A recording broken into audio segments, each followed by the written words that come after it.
আসসালামু আলাইকুম রহমতুল্লাহি ওবারাকাতু। কেমন আছেন সবাই? দেশ এবং দেশের বাইরে থেকে যে যেখান থেকে আমাকে শুনতেছেন, প্রিয় ভাই বোন এবং প্রিয় লিডার্স, আপনাদের সবার উদ্দেশ্যে কিছু কথা আপনাদের মাঝে তুলে ধরার চেষ্টা করব। তো আশা করি সবাই একটু মনোযোগ সহকারে ভয়েসটা শোনার চেষ্টা করবেন। দেখেন, আপনি যেই কোনো প্রফেশনে যান, চাকরির ক্ষেত্রে, হ্যাঁ, তো সেখানে দেখা যাবে আপনি হয়তোবা কোনো প্রাইভেট কোম্পানিতে জব করেন, আপনি হয়তো কোনো আপনি প্রবাসী বা আপনি দেশে কোনো ইয়াতে চাকরি করতেছেন। বাট সেখানে একটু জিনিস লক্ষ্য করলে দেখা যাবে যে সেখানে কি থাকে? বস। মানে একজন থাকবে যে আপনাকে দিয়ে কাজ করাবে, যে আপনার কাজের কৈফিয়ত নিবে, হ্যাঁ, আপনার কাছ থেকে জবাবদিহি নিবে। মানে তার কাছে আপনাকে জবাবদিহি করতে হবে। এবং সে দিন শেষে সারাদিন আপনাকে একটা কাজের একটা ইয়ে দিয়ে দেয়, টার্গেট দিয়ে যায় যে এটা করো, এইভাবে করো। এবং দিন শেষে সে আপনার কাছ থেকে এই কাজের একটা জবাবদিহি নেয় যে কাজগুলো সঠিকভাবে সম্পাদন করা হয়েছে কিনা। বাট আমাদের এই ডিএক্সএনে, এই ডাইরেক্ট সেলিং সিস্টেমে তো কোনো বস নাই।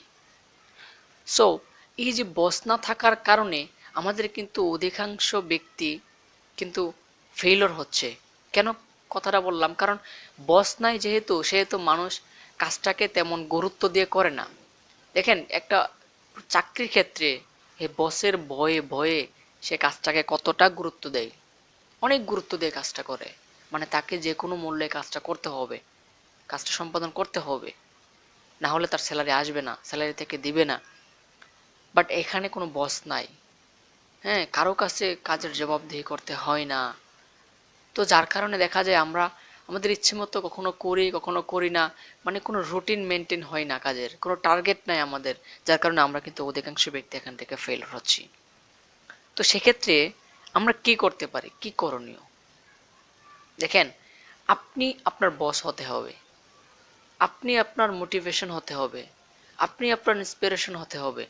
কেউ আপনাকে মোটিভেশন দিবে না, কেউ আপনার বস হবে না। আপনি আপনার সব কিছু হতে হবে। তো কিভাবে? আপনি প্রত্যেক দিন একটা খাতার মধ্যে লিখে রাখবেন যে আগামীকাল আমি কি করব, বা আজকে আমি কি কি করব, কোন কাজগুলো আমি করব, খাতার মধ্যে লিখে ফেলবেন।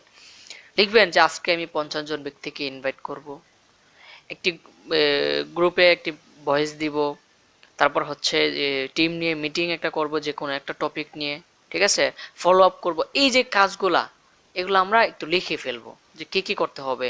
তারপর 1 থেকে 2টা প্রোডাক্ট বিক্রি করব। এই কাজগুলো আমরা খাতার মধ্যে লিখে ফেলবো।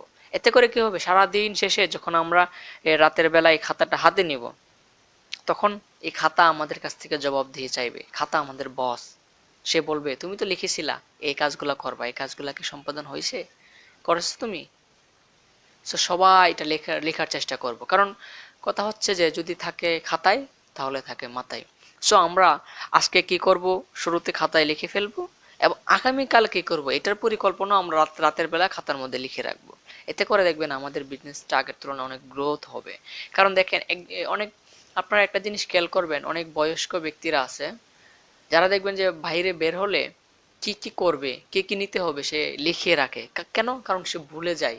ঠিক আছে, সে এটা নিতে হবে, ওটা নিতে হবে, এখানে যেতে হবে, সে লিখে লিখে রাখে। আপনারা হয়তো বা অনেকে দেখছেন।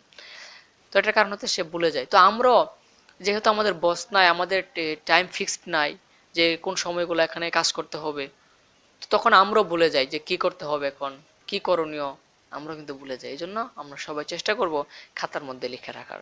যাই হোক, বয়সটা অনেক একটু লম্বা হয়ে যাচ্ছে। তো আশা করি সবাই বুঝতে পারছেন। আপনারা অবশ্যই এভাবে একটু কাজগুলো করবেন, ইনশাল্লাহ খুব শীঘ্রই সাকসেস হতে পারবেন। সবার জন্য দোয়া ও শুভকামনা রইল। আল্লাহ হাফিজ।